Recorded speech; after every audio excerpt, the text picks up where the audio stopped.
ځان درته لوګېږم خو باڼه درته لوګېږم دا زه تنها به بس یم خو جهان درته لوګېږم مولانا صاحب محترمه ته چې زموږ ژوندی موږ فخر پاکستان دا ګڼو فخر خیبر پختونخوا نو زه ډېر مشکور یم ستاسو زموږ خپله تاسو راغلی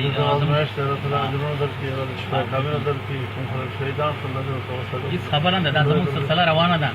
او په دې موږ د یو انسان چې میدان ته وځي نو هغه باندې به د ګوړه دا ګزار نه لګي د مټایو نه به هغه به ضرور ګولۍ لګي زه فخر کوم زما په سینه ګولۍ لګي ما چې کله ماله راوني محمد صلی الله علیه وسلم دوام زه د قاید صاحب کارکونې زما په سینه باندې ګولۍ لګېدلې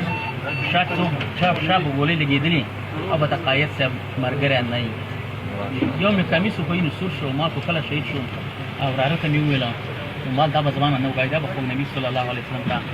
زه ښکاره کوم چې دا کمیس یې ما نه ښوي یارو ما نه ښوي موږ په تا فخر کوو او الله تعالی ډېر عمر درکړي انشاءالله الله دې بدله کړي او زه ډېر خوشحاله یم ما ته قاید صاحب مې دا ټول ورکړل او موږ ته به دعاګانې کوي او موږ ډېر فخر کوو ګوره